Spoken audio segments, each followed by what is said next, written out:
Good morning. My name is Janet Kaplan. I'm a member of this congregation and your worship associate today, along with our newest worship associate, Meredith Hall.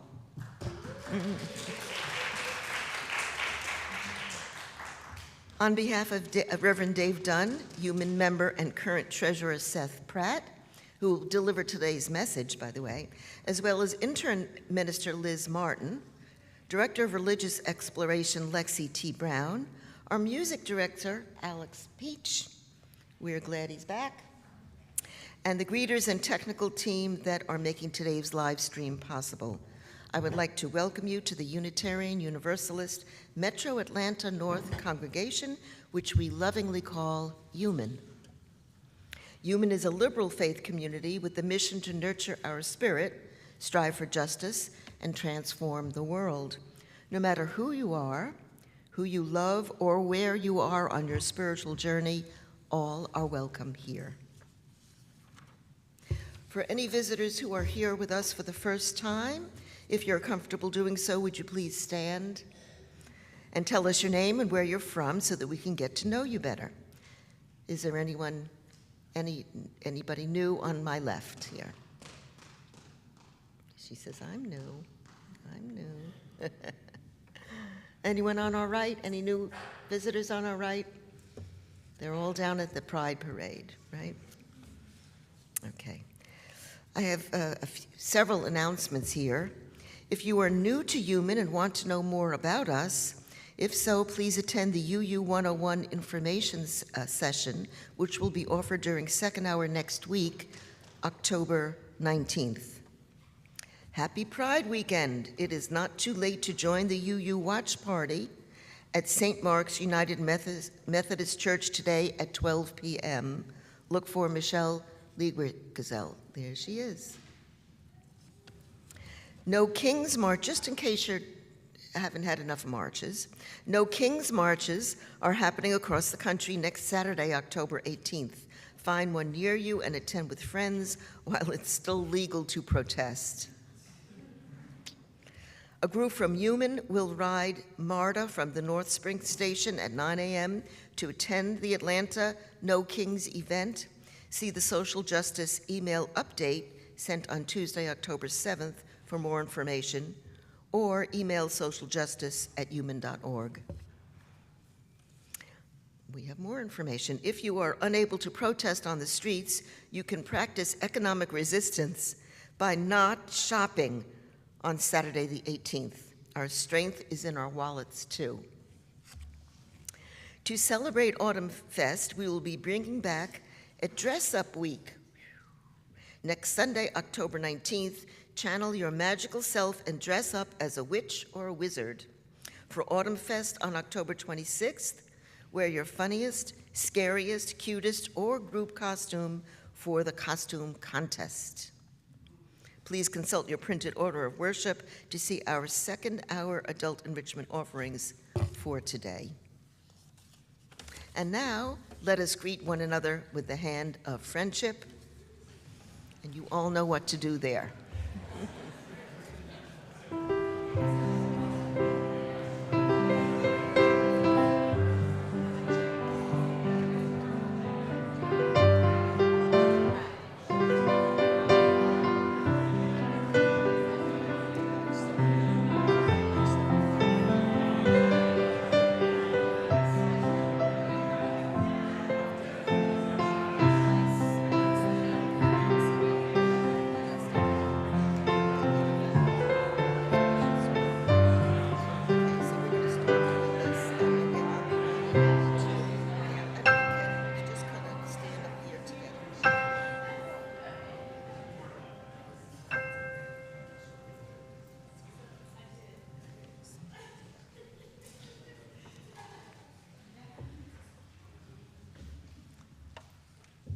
That was a short hand of friendship, wasn't it?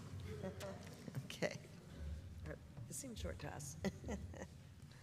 All right, we are doing, let's see now, we haven't had two people at the mic. Auditory people, how are we doing here with the mic? Okay. This is, our call to worship is called A Spacious Welcome by Shari Woodbury. Okay, so I am number 1 and Meredith is number 2. Welcome, who come in friendship, who long for genuine community. May you be graciously received here as your authentic self. Welcome, who come in curiosity, full of questions, or simply open. May you embrace, wonder, and encounter new delights. Welcome, who come heavy with fatigue, weary from the troubles of the world or the troubles of your particular life. May you rest and be filled in this sacred space. Welcome, who come with joy for flowing rivers and gentle breeze, for changing skies and great trees. May the grace of the world have a lasting imprint in you. Welcome, who come with thanks for the altruism of the earth and the gift of human care. May your grateful heart overflow and bless those around you. Come, let us celebrate together this wondrous life.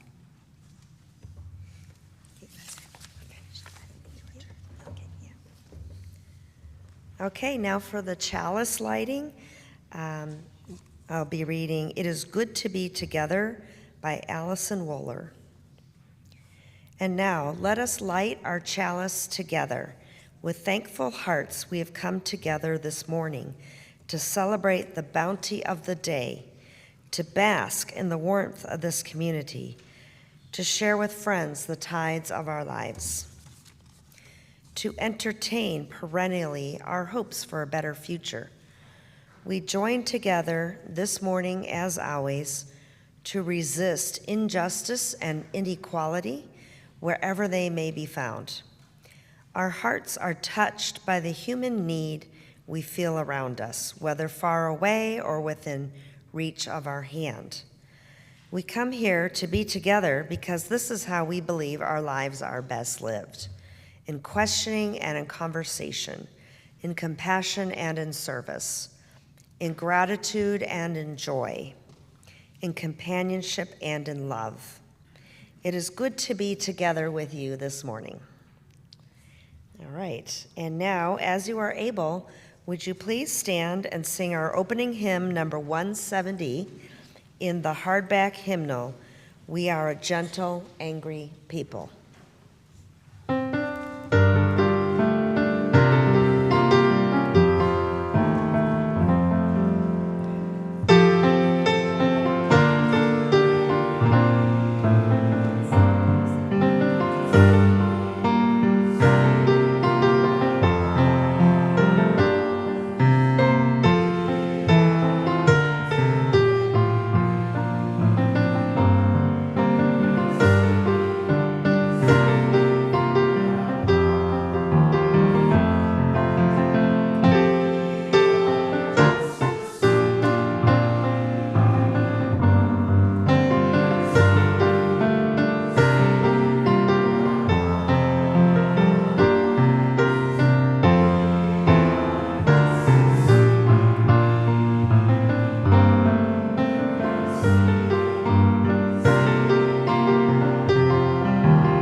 Excuse me.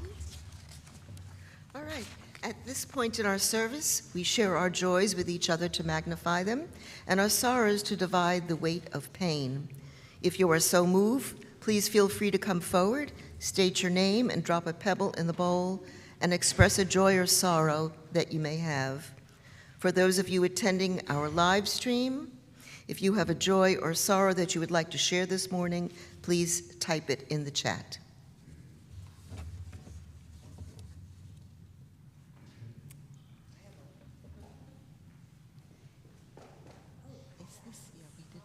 Is this working? Oh, okay. Do we know if this is?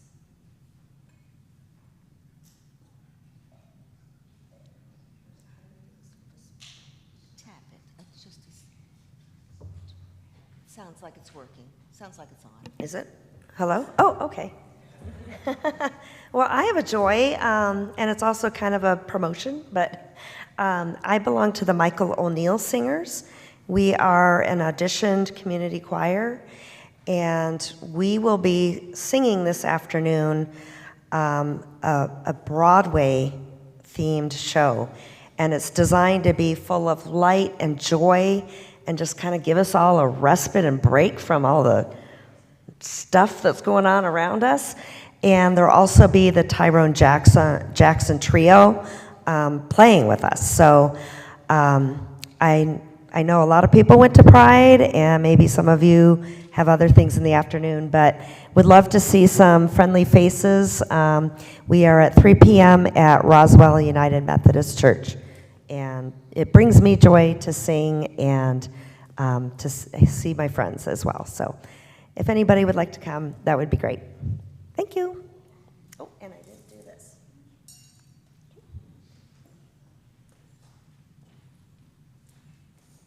Yes, hi. I'm Janet Kaplan, a member of this congregation.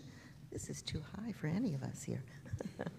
Well, I want to share a joy from about 2 weeks ago.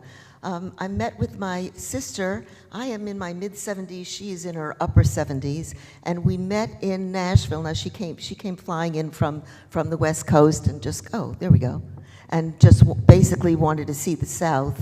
And she thought she could just kind of drive around in one day. I said, no, the South is bigger than you think it is. You know? So in any case, we met in Nashville, and what I wanted to share with you is that we went ziplining together at this wonderful place in the, this thing is reverberating. Okay, back up, that's better, yes, that's better.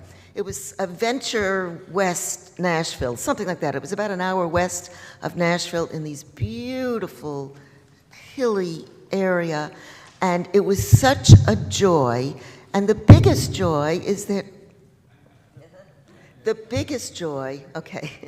is that there we were, two ladies in the fall of our lives, and we were still kicking it. And we just had the best time. I have it on video. It was so much fun. So I just wanted to share that with you.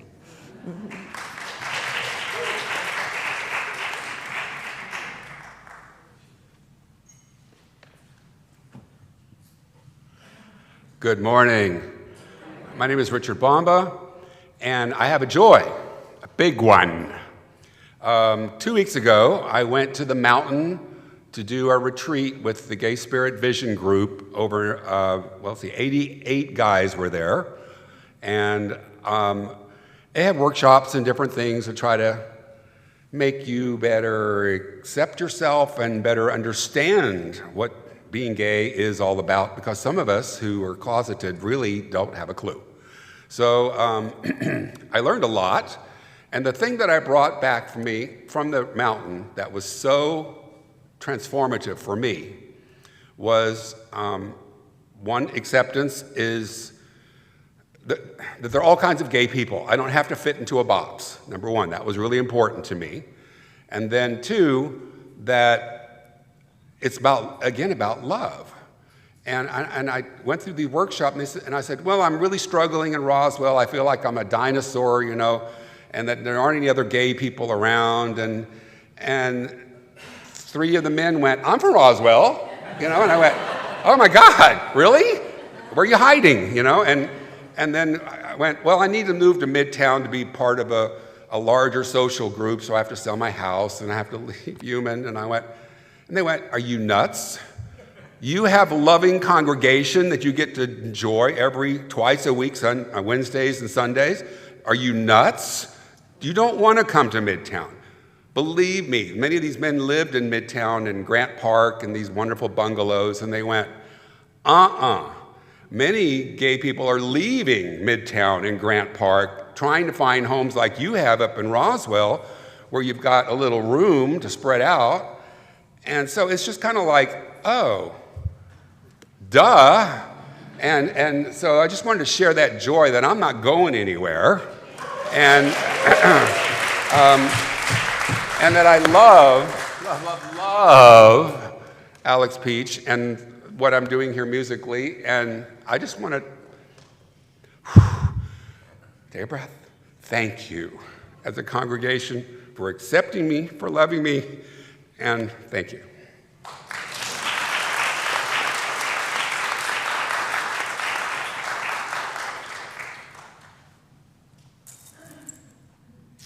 Hi, my name is Nat Parker. I'm a member of the congregation here. And I've got two items. The first is my dear Jamil, who has, this year, every time she does something, she ends up falling or hurting herself. And once again, she has had a nasty fall and ended up in an ER and, you know, back on crutches again. So, I mean, she got back from Paris the other day and somehow evidently had fallen, as best I can tell, in the subways of Paris with her bags and just... So anyway, this is the first one. So those of you who pray for the health of their friends, please give a thought to my dear Jamil. The other one is just a little pebble of concern for our country. How did we get so divided? How? You know, keep asking questions, keep an open mind. Try to talk with those you don't agree with. Don't just shout, but it's frustrating.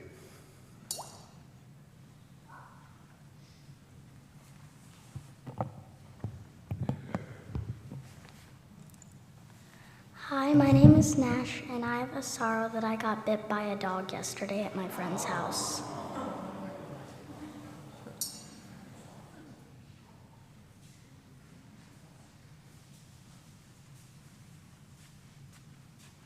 Hi, my name is Alex Peach, and this is a pebble of concern. On October 25th, I'm to be flying to Mexico on a much-needed vacation, and I learned that yesterday that my passport is expired.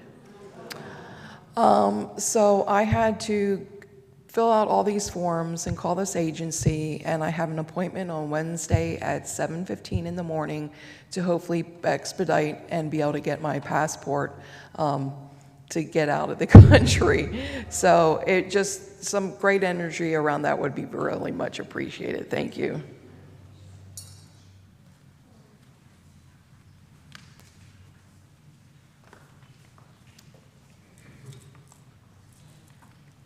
Okay, I am picking up two pebbles. One is I forgot to put my own pebble in there.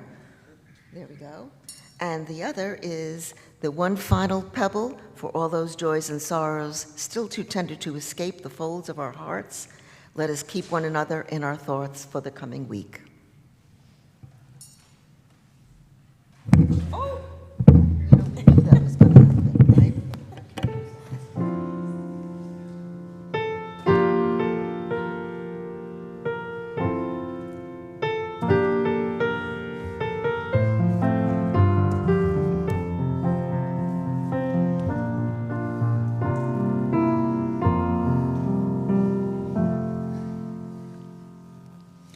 Hi, my name is Seth, and I am a member of the congregation. Most of you know me, I'm your treasurer. I have three goals today. One goal is to talk slowly and articulately enough that you can hear my words. My second goal is to talk about the concept of radical welcoming. And the third goal is to talk about embracing uncertainty. So, wait a minute. So our first concept, welcoming uncertainty.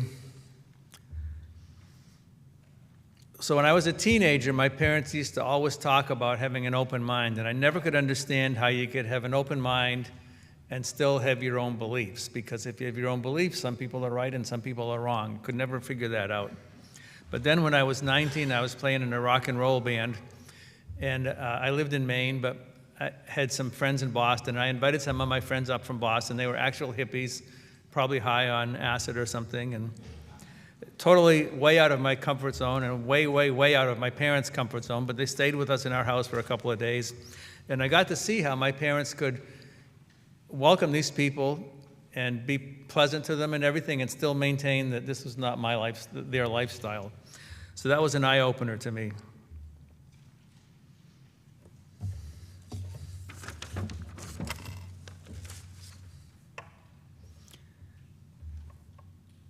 So UU has this shared value of equity. We declare that every person is inherently worthy and has the right to flourish with dignity, love, and compassion. This is our 7th or 6th shared value, but to me it's one of the most important ones. Here at UUMAN, I feel like we do a great job with this in terms of diversity and sexual orientation and with diversity of race. But for me personally, it is very much also about honoring diversity in politics and lifestyle. So of course today I want to talk about a couple of ways that I have accidentally welcomed people of different political worldviews into my life, and it's been good. The concept of radical welcoming goes hand in hand with the concept of embracing uncertainty, because as a person strives to develop empathy and understanding with people who are different, then it is almost guaranteed to produce uncomfortable situations, produce uncertain results. So let me assure you that I seldom do anything on purpose to further my goal of radical welcoming. But nonetheless, I have a couple of stories about how that has successfully played out in my life. I just have to tell you that when I first met my current wife, Lynn, I told her I had a million stories. But no, she explained to me after being together 6 or 8 months that I had about 15 stories that I played over and over again.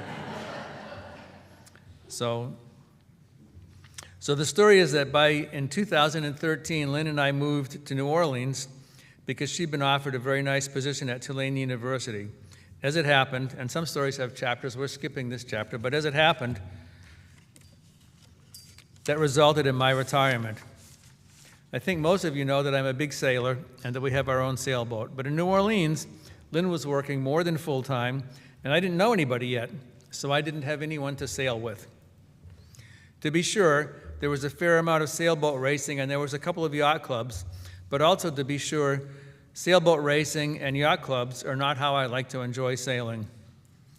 So I struggled with this, but with the help of the internet, I decided to start a social sailing club. Lynn was sure that this would be a disaster, but I was hopeful that people would respond to a club of people who wanted to enjoy sailing without the stress of racing and without the stress of requiring experience. I made it clear that it was not a dating group, that no experience was necessary, and that I had a boat. I also made it clear that this was not going to be any price attached to this being in the group. I used meetup.com, which some of you may know about. If you don't, it's really cool. Has a very nice system of supporting groups and events and meetings, and especially provides comments about past meetings so people can hear what happened and you can build a reputation.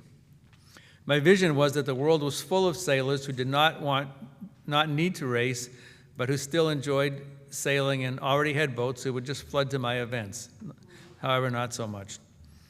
I also had a vision that we would host dinners, maybe monthly, so that we could all meet in a common public safe place before actually going out sailing together.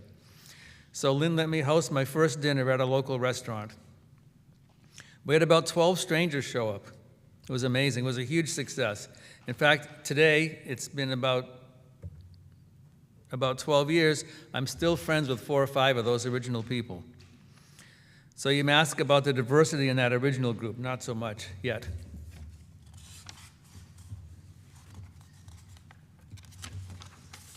Sailing, at least for me, is always prone to adventure, and sailing on Lake Pontchartrain in New Orleans had its own challenges.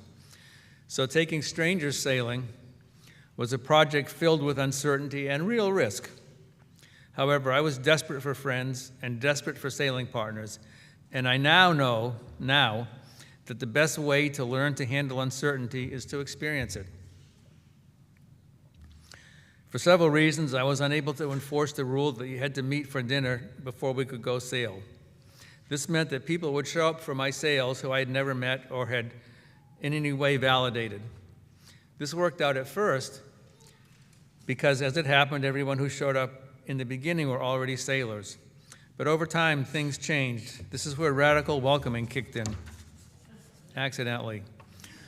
Over the next several years, I took maybe, this is incredible, 200, so I have, of the stories that I tell, I have a million stories, but the stories that don't make me look good, they don't get told so often. But over the next several years, I took maybe 250 people sailing whom I had never met before, or perhaps had met only once over dinner. It was thrilling. But the scary part was being together on a boat in the middle of a big lake with people that I had no reason to be comfortable with. And so Lake Pontchartrain, for those of you who don't know, it's about 20 miles by 40 miles. It's huge. You can be out in the middle of the lake, and if you can see land, all the land just looks like a flat horizon. You can easily get lost. And you're out there pretty much by yourself. So this is where, So would the people get along? Would I get along with them? Would I be able to control them in an emergency? This is a key thing, because in an emergency, people can freak out and then things can go bad. Over the years, I had a very diverse group of people. Here are some examples. I had a retired state senator. Of course, he would be definitely a Republican in Louisiana. People with serious mobility problems, canes and so forth. People who would happily join us for lunch, and we'd go out for lunch at a restaurant, and then they'd say, oops, I forgot my money. Flaming gay people, flaming Trumpers, both at the same time. Homeless people, a couple of judges, all skin colors. Excellent sailors were rare, but tons of people who had never sailed before came out. People on time, people who were always late. I had so in New Orleans, they have crews that run the floats on the parades, and I had a crew queen come out, and she says, I want some tea. And I said, no tea. And she says, well, I want tea with honey. So that was kind of interesting. People always on time, people late. We did not talk much about politics, but certain neighborhoods were known to be very red, and other areas were known to be very blue. We were able to make it happen because, well, the boat is magic. My boat is magic. I usually made the boat and the lake and the sailing the main topic of conversation. If there was time, I would delve into my 3 favorite questions. What do you do for fun? Great conversation starter. Where do you find most of your friends? Fascinating to me. And then, do you have children? That's always something that goes somewhere. These questions usually produce interesting conversations and respect between people.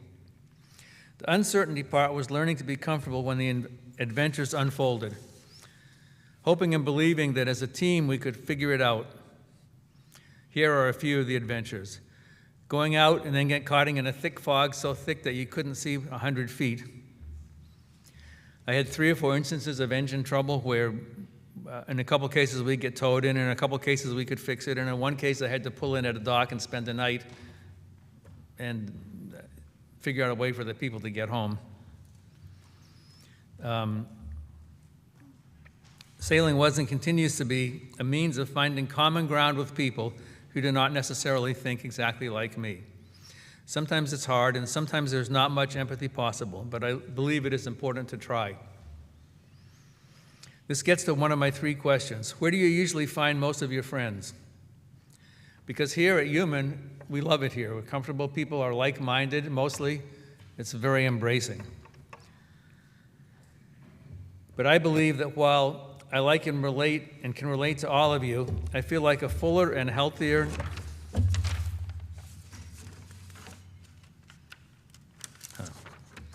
social life if I can find friends outside of UUMAN as well.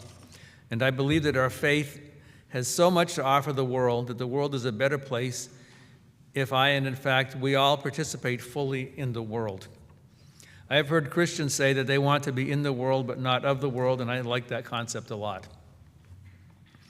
So for me, besides sailing, I enjoy social partner dancing.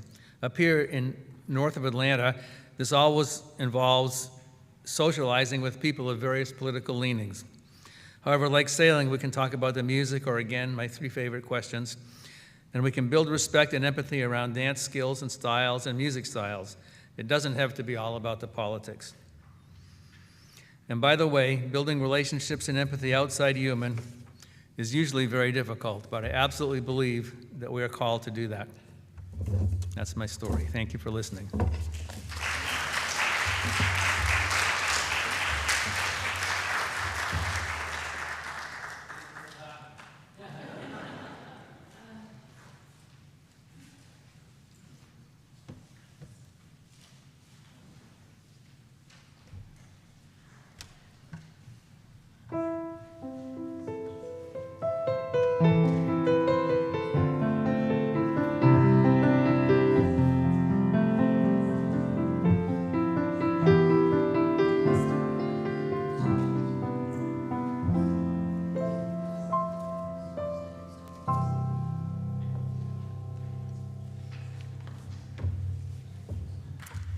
In an effort to fulfill and further the vision and mission of this congregation, we ask that our members and friends share of their time, treasure, and talents.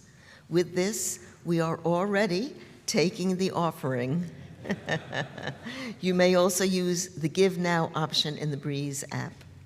This month's 50/50 recipient is the Roswell Empowered. Any check specifically designated as 50/50 or any Breeze donation specifying Give to 50/50 this month will go to support their work.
We will now extinguish our chalice together.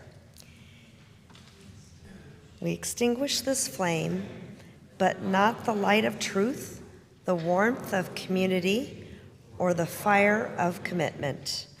These we carry in our hearts until we are together again.